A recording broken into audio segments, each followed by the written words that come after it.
Hi, how are you? Hi Megan, how are you? Oh, I'm not bad. How's things?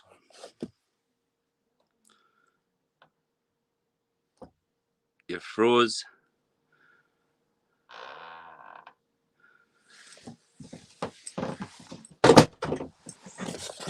Can you see me?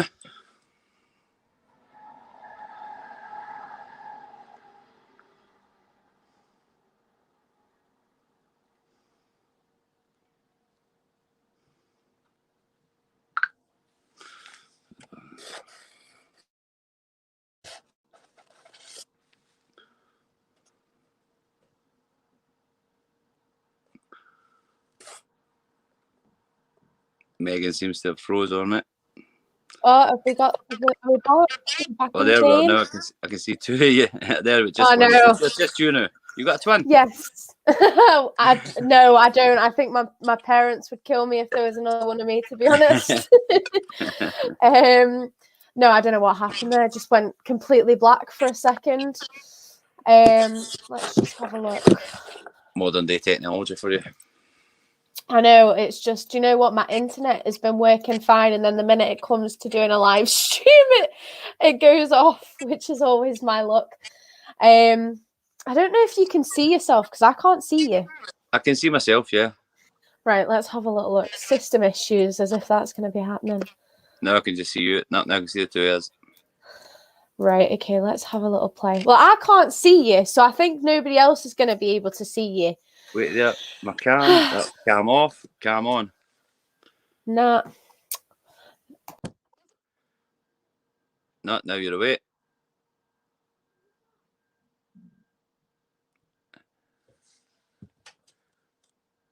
See, I still can't see you. Don't know what's going on. I can see you. What's happening today? Is there a way I can see this on Facebook? Is it on Facebook now? Yeah, it should be. That's a good check. Let's check if people can see. Is it on your channel? Yeah. Let me see real life chat. Yeah, you can see me. That's fine. As long as other people can see you. No, I don't think you can. Oh, you can, I think. Hold on. Play. Yeah, it should be. No, yeah, you can see me. I'm there. Right, that's yeah. I can see you now. That's fine. I can see you. Yeah, I'm here. Right, cool.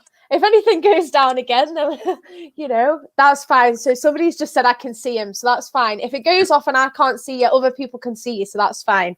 So yes, let's start after technical issues. So again, obviously this is my third podcast in the MC Real Life Chat, so I just want to welcome everybody back. We do have Mr. J. Haston today, from Scotland. So we're going to cover a lot about, obviously, your campaign and the stigma behind men's mental health and just kind of raise awareness. So, Jay, what I'll do is I'll hand it over to you to introduce yourself to the people watching. Sure. So my name's Jay Haston. I am just an average Joe. I'm a survivor of adverse childhood experiences. I didn't really want to go into too much and trigger anybody in the audience. My story is quite widely known. There's more to come out as well. A lot of my life, I lived a bad life up until I was about 30, until I lost my second father, my stepdad, to cancer. Right. And I had a major depression, and I started to have an existential crisis and ask who I was and what I was doing, if it was the right stuff, if it was right, And I decided I didn't like who I was, didn't like the person I'd become, didn't like who I was, didn't understand what was happening to me. I didn't understand why I was waking up in the middle of the night, sweating, screaming. Didn't understand any of it, didn't understand why I was taking panic attacks, did not understand any of this stuff. To me, I was broken. I just felt broken, and there was no fixing me, no matter what I went to the doctors with, although I wasn't honest at the time. So I walked to the petrol station around the corner, and I tried to set myself on fire. Luckily, somebody pushed me down and told me I didn't want to die, and I'll never forget that guy. And if I ever come across him again, I want to thank him personally. Yeah. Because what that led to was me inevitably, for the next 6 years, I knuckled down. I got a courier job, and then my knees gave way, and I had another depression. And then there's some stuff for legal reasons I can't talk about it now, but I will talk about enough at another show maybe. Some things happened, and I ended up in therapy. and it was the first male therapy session that the NHS had sanctioned in Scotland, I believe. And I went along, and it was a male group therapy session. They says, will you go to this male group therapy session? And I was like, not really into sitting talking about other guys, you know what I mean? Guys don't do that. Men don't do that. I've not been brought up that way. I've been brought up proper man way, as in, you know, somebody says something bad about you, you hit them. That was the way I was brought up. That's me being honest, brutally honest. And, you know, I could go on about that, but I'm not proud of none of that. I'm not proud of any of that. Yeah. So no, I get it. The therapist says to me, look, I can't help you unless you go to this group. You'll be waiting 2 years from one-to-one therapist. So I was like, okay, I'll go to the group, I'll go along, and I'll just sit and I'll zip and I'll say nothing. Easy done. I went along, and it was the first time that I got that feeling that I'm not alone. There's other people that have went through stuff in childhood and they're messed up now, but then there's other people who went through stuff and are doing stuff with their life.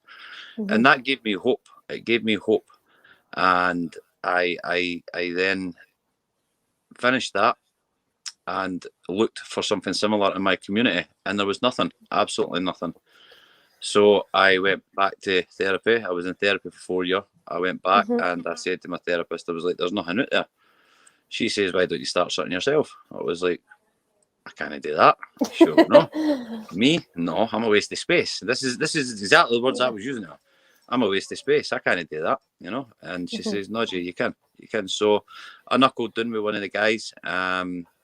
We came up with Men Matter, and we started having wee groups where guys would come along, and I done a video, and I named it. I didn't want to put my name to it, and for some reason I don't know why, but I thought by making a page called Ace Awareness, I was going to speak out about how adverse childhood experiences affect men, and maybe that's the reason why men in Scotland are not speaking out, because the stigma attached to it. So I opened up the page and I flung a couple of videos out there, and they seem to resonate with a lot of men.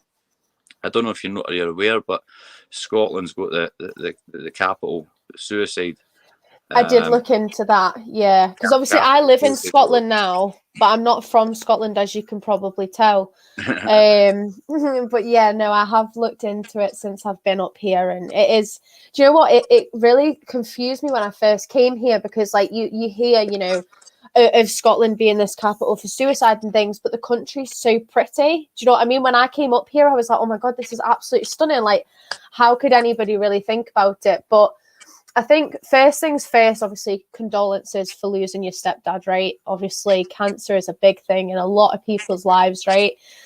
And obviously not talking about childhood experiences because of the extent to what they are. I can completely relate. Like, when I was younger, you know, I went through a time with my mum where we were homeless and we had to stay in a hostel. And, you know, I saw things as well at a young age that probably shouldn't be spoken about on the podcast. So I completely get what you mean by, you know, not triggering people. But as you said, like, childhood experiences really do shape us as we grow up. To give you a rough idea, I mean, my original father was taken from me at 3-year-old in an accident where he was murdered by another family member, and that was the kind of environment I was brought up around in. So I was left alone and isolated, and I'll say no more on that. My life was horrible. I was at 6 different primary schools, and I just think things would have been different nowadays, which is why I do what I do. Yeah, but as I say, look, like with what you're doing with, you know, your campaign and stuff, it helps a lot of different people that are obviously going through the same thing.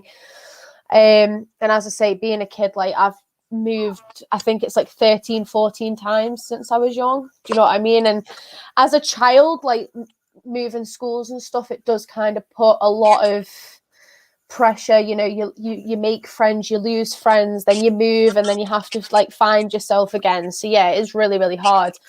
But as I say, I think what you're doing with your experiences and, you know, everything like that, I did look into obviously the ACE awareness. even before we arranged this, because obviously my friend tagged me in the Facebook post about you obviously being appointed to the National Council, which is amazing. Congratulations. Yeah, thank you. But yeah, there's a lot of things, you know, and personally, like I try and get as many, like I only started this 3 weeks ago, but the whole point is for me, you know, it kind of resonates with me, like the whole thing about depression and suicidal attempts and stuff, because I've done many things in my past that, you know, I'm not proud of, as you know, as you said, you're not proud of them, but you learn to get on with it and to use it as experience. I've lost friends to suicide, you know, and I think the main thing for me and me having this podcast is to raise awareness in every way that we can. And I really think that even like I spoke to my stepdad actually before I came on with you, and I said, like, because he had to have a cancer test last week, and obviously we were all a bit like, oh no, like what's going to happen? And he's got to like go under on Monday coming to get a biopsy done. And he turned around to my mum and he was like, what happens if I don't wake up? And see, my stepdad, right? He will not speak about anything.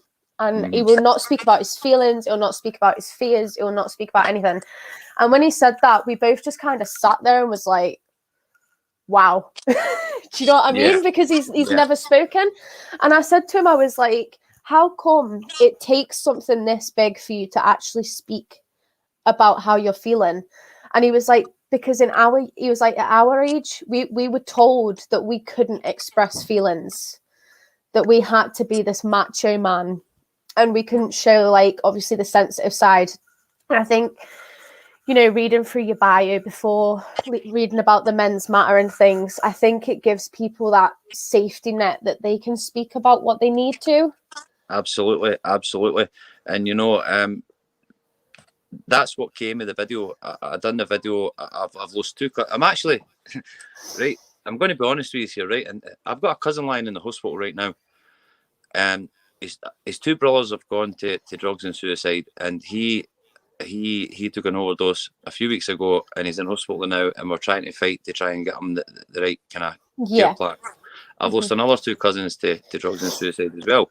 So it really, you know, it really gets to me. It does. So it does. And men, I've lost two friends as well to suicide. And myself, I shouldn't be here. And so I wanted to create that safe space for other men because I knew it helped me. And so we got it backed by the community trust, and then a charity came in and backed it as well, so that they could get access to mental health training and things like that. So it was fantastic, and it gave me a chance to move on to concentrate on ACEs, the root cause, what I see as the problem, the substance abuse problem in Scotland, and the suicide epidemic in Scotland. And I think by treating the root cause, and which is what ACE awareness has kind of always been about. And then Wave 70-30 campaign came along, and it's like they're fighting the exact same fight as I am. And I always believe in this ethos, stronger together. I had an audience. They had the MPs. I think they're backed with nearly 500 MPs. We're backed by nearly 500 MPs in England, and 127 out of 129 MSPs in Scotland back the 70-30 campaign, which is for a trauma-informed society. So it's absolutely fantastic what's just come of me speaking out on a video after being in a group therapy session and just trying to create that safety net for men. And now I'm helping Andy's Man Club as well establish up in West Lothian as well, and they open up on Monday as well in West Lothian. So there's a lot. It's the power of talking out. It's the power of speaking, and I say it to everybody. You know, there's this passive-aggressive problem in Scotland where somebody says, you know, I'm feeling depressed, and even your mates will turn around and say, oh, you'll be all right, and they didn't follow up with a phone call. They didn't ask you the next day. You said to me the other day that you weren't feeling too great. How are you today? That doesn't happen in Scotland. It just doesn't happen in Scotland. In England, it seems to be a bit better, and certainly in other parts of the world, it's a hell of a lot better. And so I'm trying to tackle this epidemic, getting men to speak out, because if men don't speak out, then one, they're going to keep on committing suicide, and two, we're never going to know the true extent of the trauma. You know, because one scary statistic is one of the biggest charities who deal with talking therapists who deal with men, only 13% of their clients are male. That's 1 in 10 nearly. You know what I mean? 1 in 10 men are talking, and that's just the ones that are talking. So You know, we need guys to speak out. We need to create a society where it's safe for men to speak out. And ACE Awareness does that, and the Wave Trust does that as well through the 70/30 campaign, and then leading on to me going into the National Council of Lived Experience. Yeah. Where we'll be able to influence government into changing policy and taking lived experience into account as well. Yeah. And I think obviously one of the people watching just put on here, we've got to let men know that it's okay to show their emotions as they are all human as well. I think obviously this is a very kind of, it's to do with generations though, isn't it? Like, I'm not going to lie, I was born in the late 90s, do you know what I mean? And I think, you know, even still, like, my friends that are boys, like, I have Scottish pals that are obviously male, and I remember one night, one of my friends, like, actually called me up in tears, right? Which obviously takes a lot, as you're saying, for a Scottish boy to, you know, to call someone and be like, listen, I am broken. Absolutely. And honestly, I was sat there and I was like, I don't know what to say, because I'm never used to a man coming to me. See, if a girl comes to me, like, you give them a cuddle and you tell them it'll be okay, and, you know, you just do girl things. But when he told me, I was kind of sat there and I was like, I actually don't know how to help you. Yeah. No, I totally understand where you're getting, and that was the same for me for a long time as well. It's you just don't know, because it's education. And that's what it is. It comes down to education. And this is where I can be controversial sometimes. And I'll put my hand up here, right? Scotland introduced the smacking ban 2 years ago. Mm-hmm. Am I a bad person and a bad parent because I smacked my child because he nearly burnt himself 10 years ago on the cooker? Mm-hmm. Yeah. You know, it doesn't make me a bad person for putting my hand up and saying, I smacked my kid. But now I don't smack my kids, because new evidence has came out, new science has came out to say that even smacking your kids now can cause long-term damage. So yeah, abide by that. And what we need is more people to come out and say, you know what, all right, that was a society then, but this is society now. We need to build society on kindness, empathy, and compassion. Yeah, and as you say, it is really important. I think, as you say, like, the more men start to speak out, the easier it will become to get those statistics and to see what we need to do to make it better for them.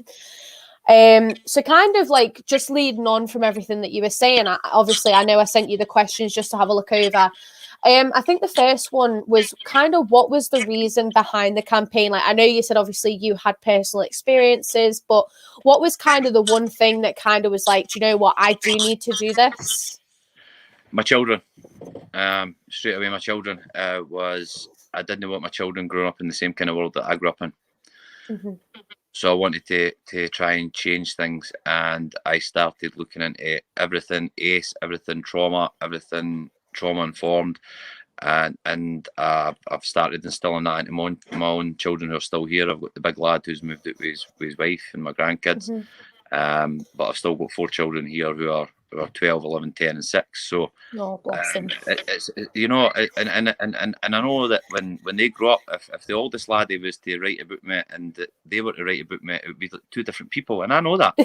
Yeah. So my children would be the answer to that. What chose me to do it was I wanted to make a difference for I didn't want my children to grow up in a world where they couldn't talk out. Let's say, for example, one of my daughters was, I don't know, maybe sexuality, racism, whatever. You know, I want them to grow up in a world where it's acceptable for to talk about that without being judged. Without them having to keep it inside, bottle up, and then be suicidal or self-harm like I have done. Yeah, of course. And I think obviously I noticed that you were watching my podcast last week when I was speaking to obviously Catherine about racism and stuff. Like, racism, sexuality and stuff, for me, I've always been brought up by my mum that we should love everybody, no matter, you know, their sexuality, where they're from. Everybody's human. Do you know what I mean? So yes, that's a big thing for myself. Like, I obviously know that some people are brought up different, but as you say, like, because there was so much pressure at one point for somebody to express their sexuality or feel comfortable enough in their own race to you know, be around other people, I think, it definitely does put that pressure. And, you know, I've self-harmed in the past. And when I look back at that now, I'm like, why did I do that? Because there's all these other people who go through all these other things every day. Do you know what I mean? So, yeah, I think society really needs to make a big change, because we're not still back in like the 60s, 70s, 80s. You know what I mean? You're absolutely right. It's now draconian to act in that way, to make people feel isolated, to make people feel judged. It's draconian now. It's newly draconian, but it's draconian now, and it needs to be hammered home that it is draconian, and it's not the way to act. Of course, yeah. As I said on the last podcast, you know, it was quite a shock for me, because obviously moving from England to Scotland, like, I can completely understand that some people don't really like English, right? Obviously due to history and all that jazz. But when I first moved up here, the comments that I got was, "Oh, you won't fit in here because you're English." Do you know what I mean? And I think that was like a kind of stepping point for me, that I was like, do you know what?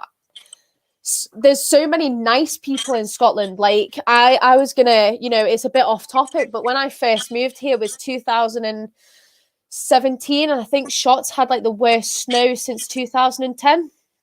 Right? Sounds great. Yeah, and I have never driven in snow, right? So I drove down a hill, and I thought, the initial thought was, I'm going too fast, put the brakes on. Wasn't a good idea. Put the brakes on, ended up, you know, completely going off the road. I'm sat there shaking because I'm a wreck. And this really nice Scottish guy came up to me, and he was like, listen, he was like, you're going to be okay. He was like, I'm going to help you.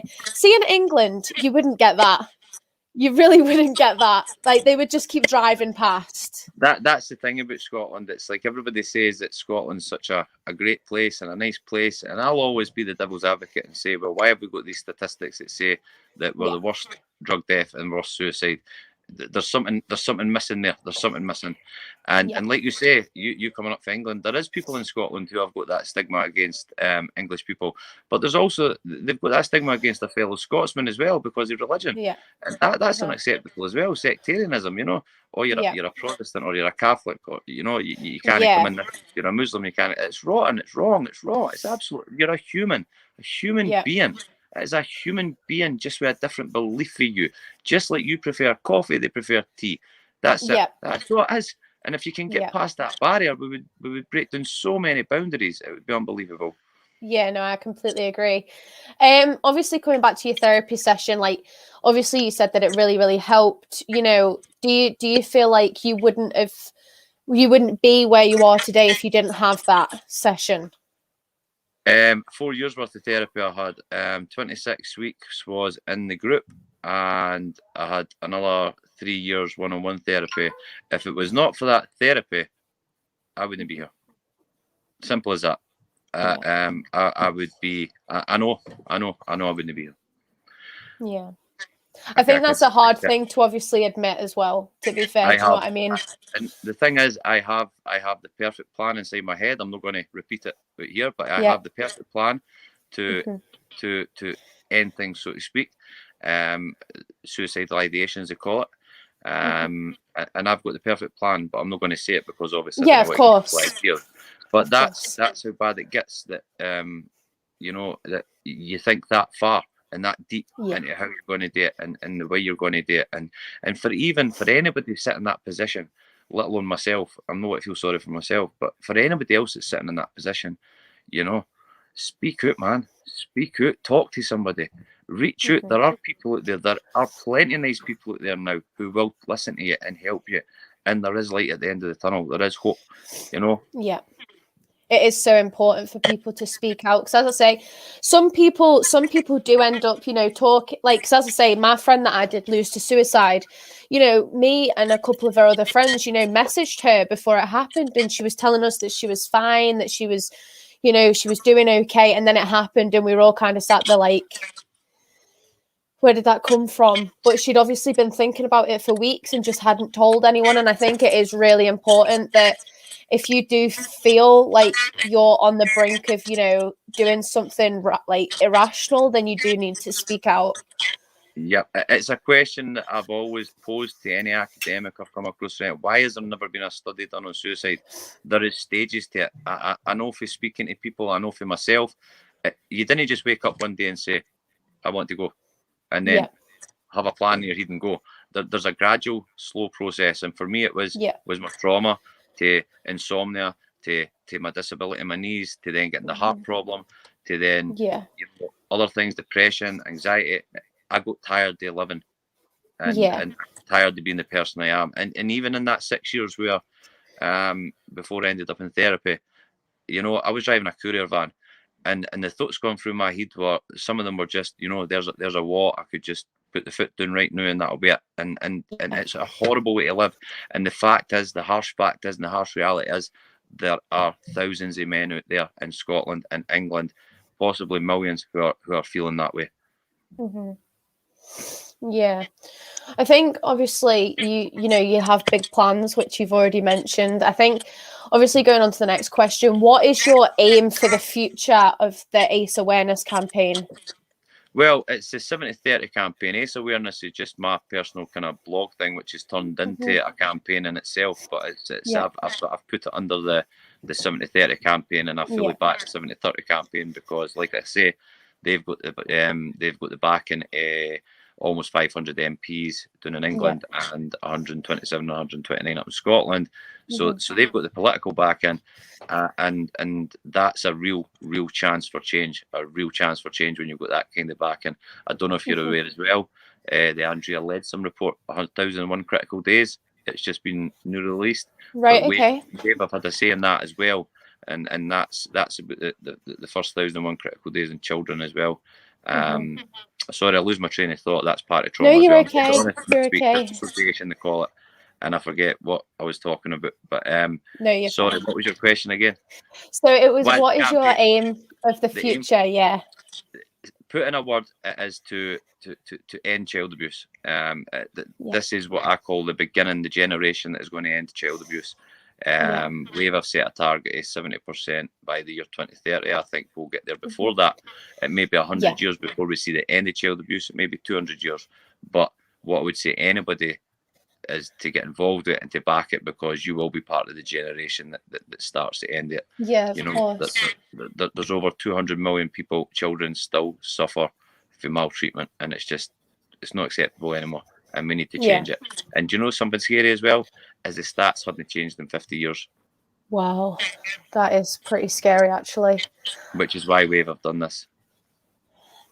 It's absolutely heartbreaking, especially, obviously as adults, we can go through abuse, but we somewhat understand it a little bit more. A child doesn't understand that. Well, to be fair, when I was younger, my mum and stepdad went into trying to foster children.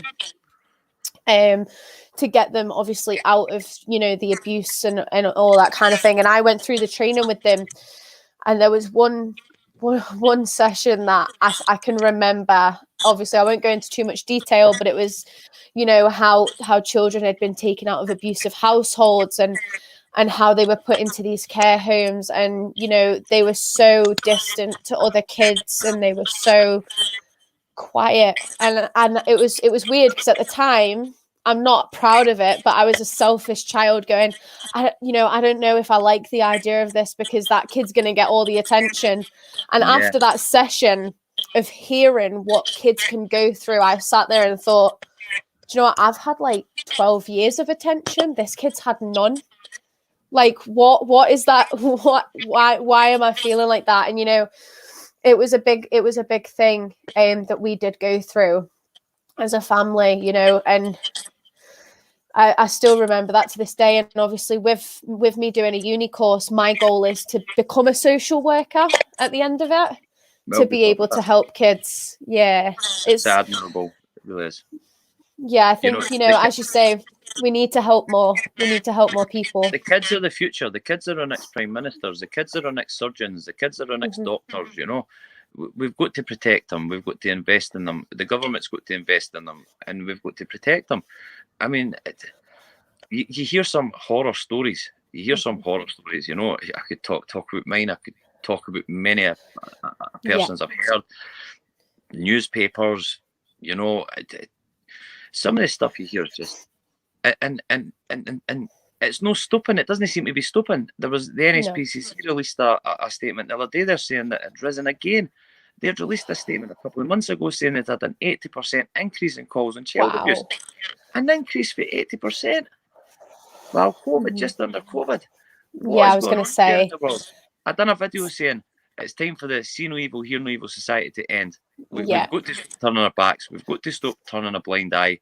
And we've got to start, if we think a kid's in trouble, we've got to start educating our children on how to spot some signs without traumatizing our children. But we've got to start teaching the children, and we've got to start looking at it as well. And if we think something's wrong, there's this big thing in Scotland, oh, you're a grass if you pick up the phone. No, they're not right. A grass, by all definitions, is if you're in the crime world and you go and stick somebody else in or whatever. That's what a grass is. You phoning up social services because you think your a child is at risk is no being a grass. You're no less a man or a woman for doing that. In fact, you're a hero for doing it. Yeah.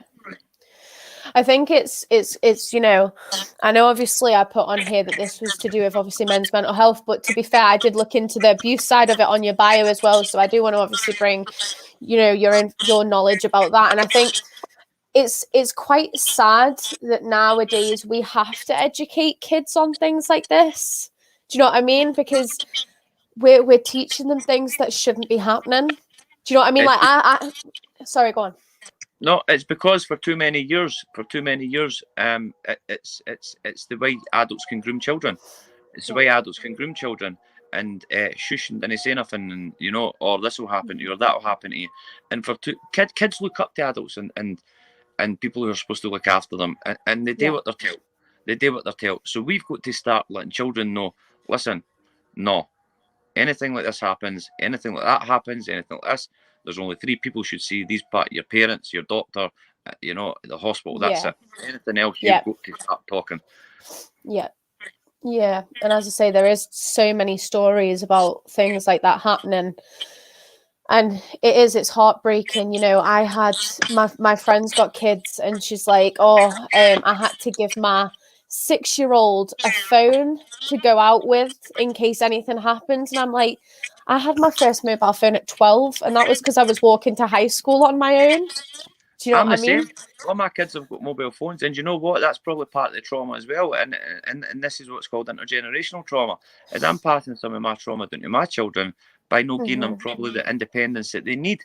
I do give them it, but I'm very wary about who they stay over with, who they interact with, and they've all got mobile phones.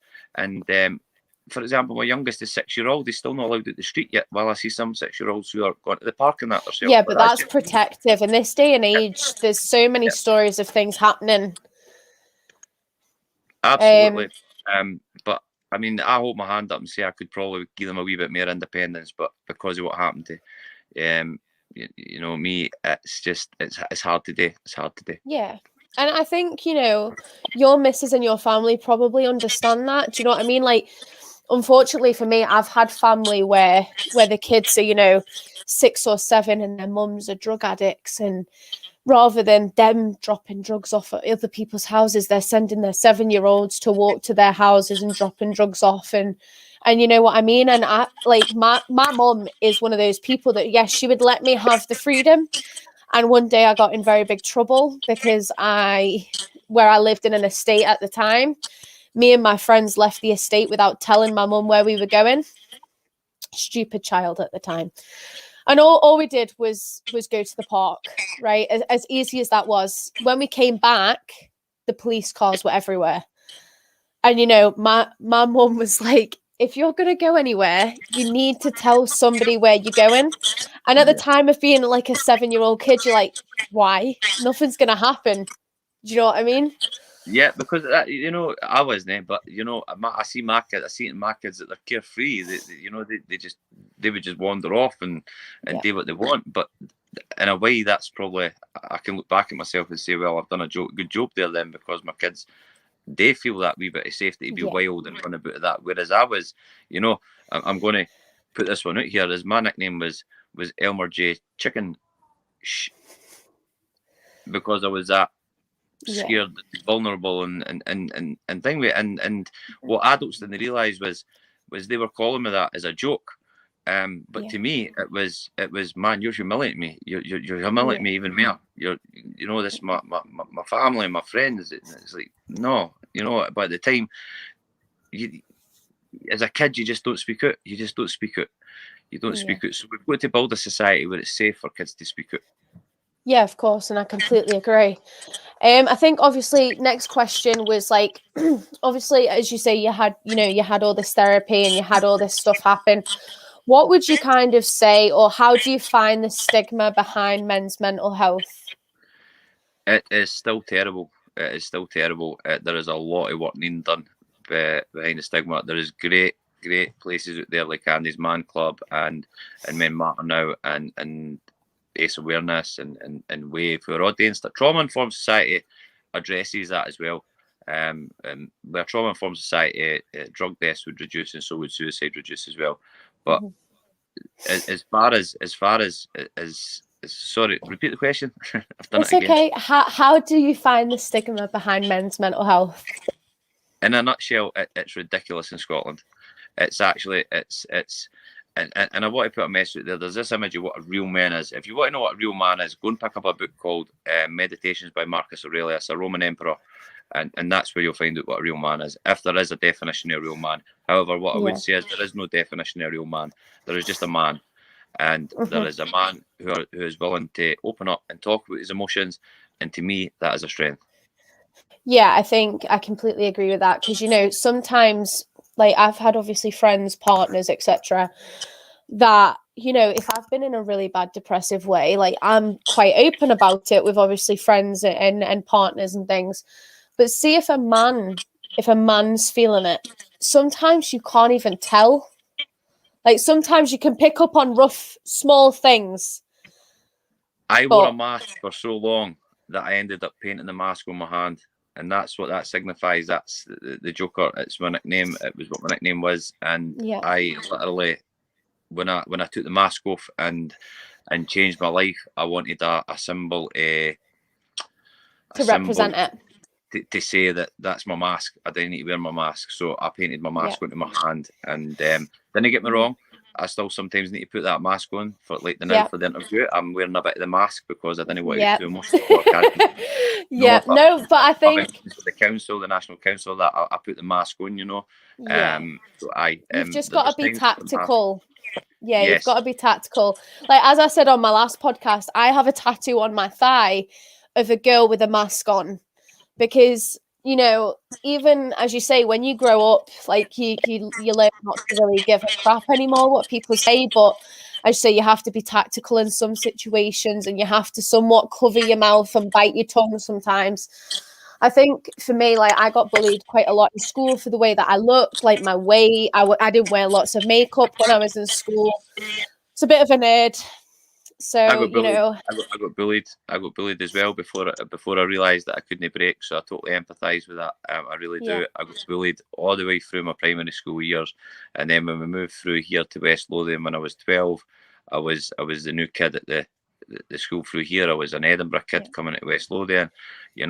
I got bullied until I was right up into third year, until I got a hell of a kicking off of about 13, 14 guys through the village because I was an outsider. And I ended up in hospital.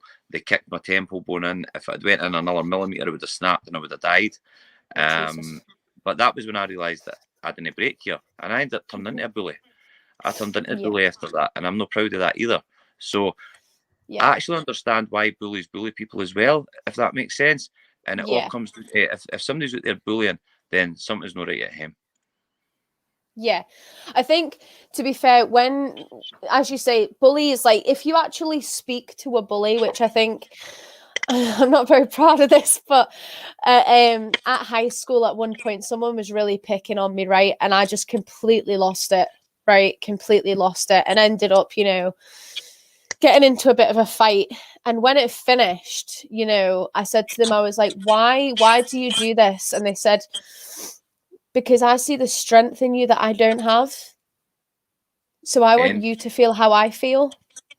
Powerless. Yeah. And it really kind of woke me up at that point. And I was like, do you know what? These bullies aren't people that want to make people feel crappy. They want people to feel how they feel. Yeah, and we just don't understand it. Exactly, and I've come in for a bit of criticism for the way that I stick up for bullies, because there's a whole Be a Star campaign, these kind of things, and it's all stand up to bullies, whereas don't stand up to the bully. Let's get the bully aside and ask, what happened to you? Yeah, Why are you exactly. acting this way? Why are you acting this way? You know, and that's what I'm hoping to achieve as well, is addressing that. And again, that falls under a trauma-informed society as well. So it all ties in. No, 100%. And do you know what? I hope, obviously, we get to a point where we do sit people down who bully other people and ask them what's happened to them to make them be like that. Because I think that would obviously help understand things and probably end bullying, to be fair, or at least minimize it. You would tend to find that they would come from some form of background that was dysfunctional. You know, if somebody's brought up and all they're seeing is violence, and all they see is their mum and dad fighting and hitting each other and getting drunk and violence and drugs and violence and drugs, and that is all they see, then they got to grow up and that's all they're going to see. And this is another gripe I've got with the justice system, is if a 12 to 18-year-old ends up in front of a judge and ends up in juvenile or in jail, it's like, why not ask them what happened to them, what's going on at home, why are you acting this way first? Because I'm sure, I tweeted it out there, I'm sure that 12 weeks worth of therapy would be cheaper than 3 months in jail and could create better, more responsible adults. So we're looking, we need to start looking at it for upside down and inside out, and start asking the questions. And I'll hammer these, I'll keep saying this, it's my soundbite, so to speak. What happened to you? Why are you acting this way? Yeah, no, 100%. I think a big one is, what advice would you give to men who are struggling with mental health? Speak out, man. Look for a local men's club, look for a local trauma-informed group, look for a charity, speak to your doctor, a trusted friend, a family member, but above all, speak to somebody. And for the I'll say this to everybody as well, for the case of stats, and so that we can know the true extent of the damage. Even if you just phone your doctor and just say to your doctor, look, I'm feeling this way, depressed or suicidal, so that when we do the stats, we can actually finally get a proper true representation. Yeah. You know, you don't need to phone the doctor and say, if you're not comfy, if you're a guy out there and you're struggling and you're not comfortable talking to your doctor, talk to a trusted friend or a charity or a therapist, but at least tell your doctor, at least put it on record that you feel that way. It's confidential. It's not going to go back to your work. Your work's not going to stigma. In the day, workplaces do stigmatise people for mental health. You know, I've seen it across it with the men's groups and stuff like that. So I understand why men don't want to speak out.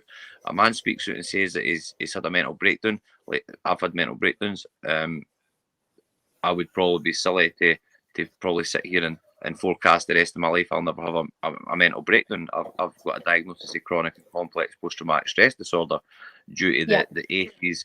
My lifespan's already been cut 20 years. I've got a heart problem. I've been dead 3 times already. They had to defib me back. I don't think I'll be here for a long time. I'm a walking case study. I'm a walking guinea pig, and that's why I put myself out there, is for people to learn from me.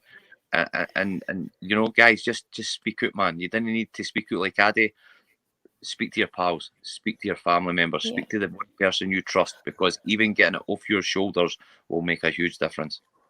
Yeah, no, I completely agree. I think, obviously, just kind of going on to the next couple of questions, I put, how would you say the campaign that you've made relates to your personal life?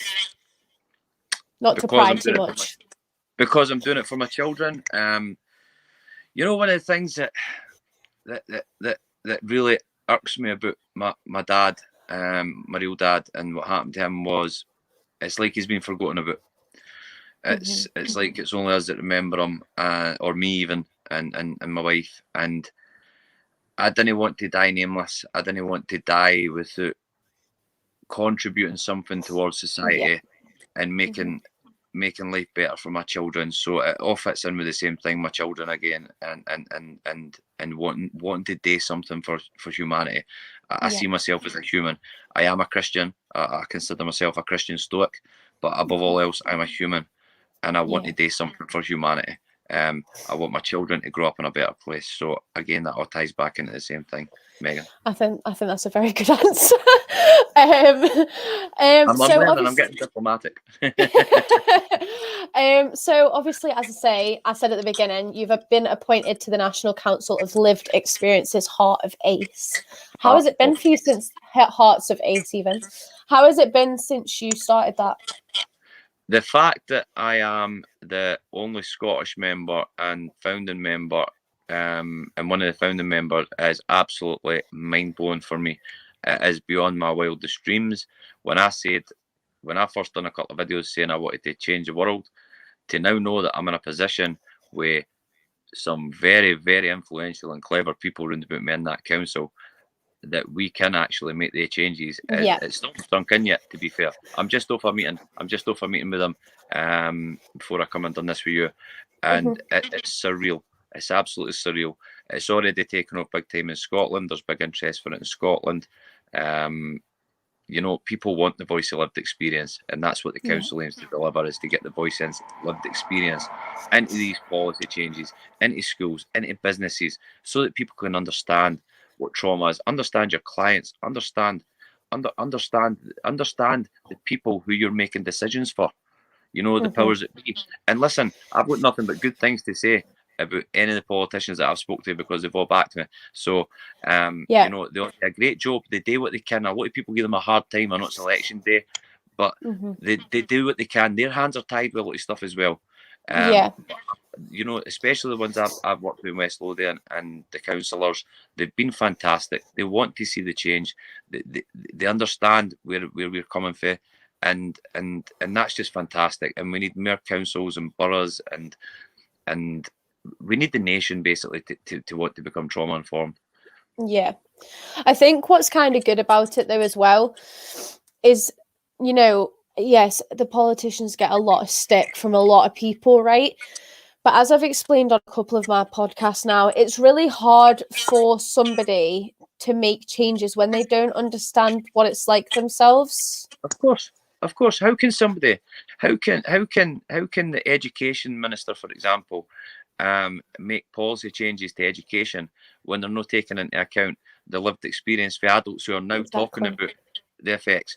That's massive. And especially I really want to concentrate on this, because they've ring-fenced, I think it was £275 million for mental well-being for 0 to 18-year-olds. But the worrying thing is, none of that was ring-fenced for 0 to 3-year-olds.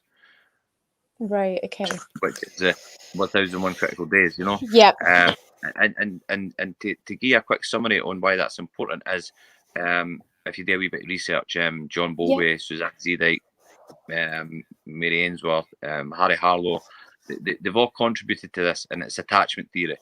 And it's if we can build resilience into 0 to 2-year-olds and 0 to 3-year-olds, then even if they go through some of the horrible stuff that I did, then they're less likely to make the same mistakes as I have. They're more likely to be resilient and get over it.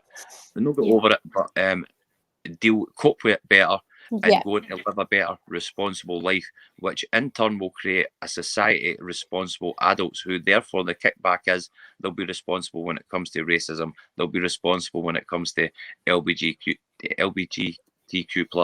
They'll be responsible when it comes to voting. They'll be responsible when it comes to sectarianism, to the English stigma, and especially, above all, to men speaking out.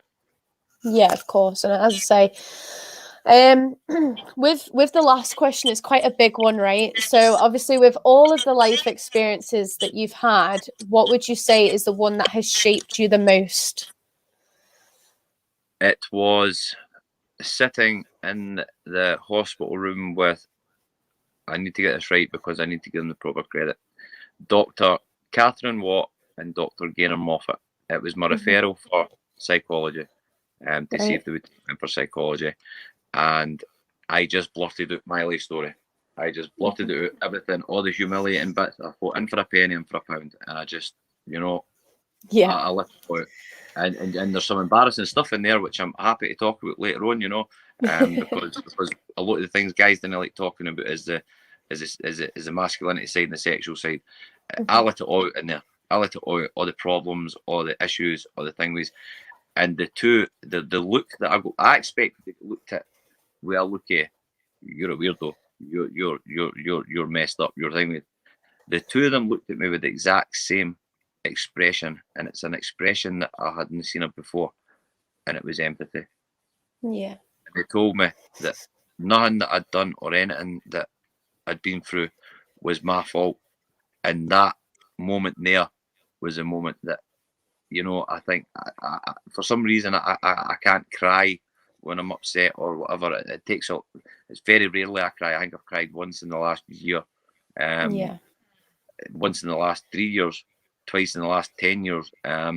Wow. And I went home and cried that night because for the first time in my life, I felt accepted. And that was my turning point. That was, I felt I owed it to them to turn my life around. I owed it to them to put the work in therapy and continue to do so. I owed it to them for everything else that I went on to do and achieve. And they saved my life. Yeah, of course. No, that's my wife and my kids as well. I didn't yeah. And also George Hoskin, OBE, has had a big part to play in my life as well by backing me as much as it has with the Wave Trust and the 70-30 campaign and showing me the faith with the National Council. Yeah, well, I think obviously, as I've said before, like everything, you know, that I've had a look at that you've done is absolutely incredible. And I think the whole accepting thing, you know, for even me, like I've had counselling before, I've had cognitive behavioural therapy before, and you know, you are so much in your own head. You think, oh my God, like I'm not normal, or I'm like this, or I'm like that. And when you have somebody else sit back and listen to everything that you've got to say and then go, wow, you really have been through a lot. Do you know what I mean? It kind of then you sit back and you go, do you know what? Maybe I'm not crazy. Maybe I am. Maybe I am not as normal as we can be. But I think, you know, with what you're doing is amazing for so many different reasons, you know, whether it be obviously the child abuse aspect, which I'm not going to lie, I don't have kids yet. I've not gone through it, but I know it is such a big thing that's still very big now. I think, yeah, just with everything that I saw, to, you know, my friend obviously tagged me in the post and I was like, oh my God, this is amazing. Let's get him on. Let's get him chatting. I think a lot of people are just starting to realise now that ACE awareness is actually Jay Haston, and you know, I'm not an egomaniac. I never done this to get my name out there. I didn't want to be famous. I didn't want to end up on a national council. I lived experience, although I am honoured and privileged to be on it. It was never my aim. My aim was just to throw videos out there and hope that men would listen to them and stop taking their own lives and start treating their children a bit better and educating their children. And for there, it's just grew to what you've seen it grow into. Yeah. And I think that's the nice thing about it, right? Is you went into this not wanting anything out of it except from raising awareness. And that's such a big thing because a lot of people. Yeah, sorry, go on. So, I'll be honest as well. For a while, it was a path of redemption as well. Yeah. For the bad things that I'd done, and for you know, the whole thing with my dad. I've had this question should I avenge thy father or should I turn the other cheek? And it's an argument I used to have with God daily and still do sometimes, you know. And it's these things that really all add in and pile into your head and on top of everything else, and no feeling worthy and when people attack you and criticise you for speaking out as well, and still to keep going and you know, I've nothing to lose anymore. You know, I'm an open book now, and it's as simple as that. And if it's going to help people, then so be it. And it's turning out as helping people. You know, as I say, it is amazing. I think another thing that I would kind of ask, obviously, not to kind of go into too much detail, it's fine, but how would you feel your family have kind of dealt with everything that you've gone through? Do you know what I mean? Obviously, for me, who you know has had past partners that don't speak about stuff, to, you know, your missus now seeing you finally, you know, opening up and helping other people, like how have your family like taken it as such? My family was fractured and destroyed when I was 3, when that happened. in my eyes anyway, it was destroyed. Like I say, I've lost 2 cousins to suicide and 2 to drugs. Yeah. The impact it just that one night. Sorry, I'm getting emotional. No, it's the okay. impact that one night and what that was a catalyst for was, you know, You I can don't take think your time. You're I don't human. think people, yeah, I don't think people realise. Sometimes people didn't realise when they make a choice just who it's going to impact and how long it's going to impact them for. And this has impacted me my whole life, and it will impact me my whole life. Yeah. No, I get it. You know, So to answer losing. the question, I'll be brutally honest. I've got 2 brothers. Well, I've actually got about 13 brothers, but a lot of them live in London. I've got 2 brothers to my mum, and I'm civil with one, and the other one doesn't talk to me. And I'm the biggest one, I'm the oldest one, so I take responsibility for that. And it's because, and I'm blessed to have the wife that I've got. She stood by me for 25 years married. I put my hand up. I am not the best at relationships. I don't know how to do it. I was never shown. I never had a dad. I never had but I'm learning now. I'm slowly learning. I'm learning who to trust. I'm learning who to have faith in, or who's got faith in me and who trusts me. And I'm still learning every day, Megan. I'm still learning every day, as well as putting these messages out. Yeah, of course. No, I think, you know, all of this is a learning curve. As I say, the whole point of me doing these podcasts, you know, was kind of a big thing for me, because I was actually a guest on one, and I was speaking to somebody about it. And, you know, as I say, I've gone through a lot of mental health issues in my past, and, you know, dad left when I was 3, you know, had so, like, my mum got bullied out of our house. We were police escorted out the house, and, you know, there's a lot of things. And I think when I did read, you know, your bio, like, because obviously I looked at the page before you even sent me over all the information, and it was kind of like, as I say, you have taken everything in your life, even though it is emotional and it'll hurt every time that you have to think about it. But it's like you put it to the side to help other people. And I think that's such a big thing. Not enough people do it. The truth is, it's my therapy. It's my OCD. I would love to say, and I say this all the time, I would love to take credit and say, do you know what? I sat down with a 5-year plan, and I planned this, and this. I never. And I'll be honest about it. It was my OCD. I've got OCD, and OCD will just not let me stop. If I didn't keep helping people, sorry, you've got an English audience. If I don't keep helping people, no, it's fine. I think everybody's good. I think we can all understand you. I've not had any. Can we translate this, please? I still get bad days where either my heart's taking palpitations, or my knees will just not let me move, or my head takes me back to the dark places, and I've got to do a lot of work on myself to try and bring myself back out. And even on the opposite end, sometimes when I've got to talk, I need to actually dig into the darkness to be able to give because I think the big thing that comes out across me, and a lot of folk have said, that is my passion. And that passion comes from digging back into that darkness before I come on and do these kind of things, so that I can get to you real and honest and you know, because I truly believe that only by honesty, by putting your hands up to your mistakes, by speaking out, can you encourage other men that it's all right to do the same. Yeah. I think, as I say, the main thing that, you know, was the reason behind us chatting was to raise awareness about men's mental health, and, you know, how important it is for them to speak out. I can't thank you enough for obviously coming on and chatting to me, you know, about obviously everything. I just think, you know, everything that's kind of been said, obviously it gets saved on the page, it gets put on the YouTube channel for... Oh, you froze again.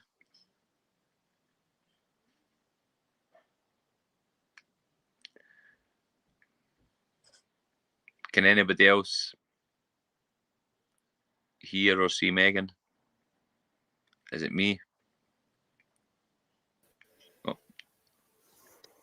I lost you for a second there. Are you there? Yeah, I swear I'm going to end up launching this laptop out the window. So what I was saying is, even if it's like a couple weeks or, you know, a couple months, you know, get you back on, have a chat about the new stuff that you've been getting up to would be really, really good. Keep an eye on the Sun newspaper in the next few days. Right, cool. I've made a note of everything that you've been like saying. So I'm like, Sun's new newspaper, read this book, Harry Harlow, and just like little notes all the way through. Probably with the secure attachment stuff, John Bowlby came out with secure attachment, and Suzanne Zeedyke has done a hell of a lot of work with that currently today. Mm-hmm. But Mary Ainsworth, Harry Harlow were like in between them, and so we've known the solution to creating resilience in children since 1950 odd, since John Bowlby came out with attachment theory. Suzanne Zeedyke is the one who's probably done the most work on that in Scotland. Nadine Burke-Harris, Vince Felice, George Hoskin. There's also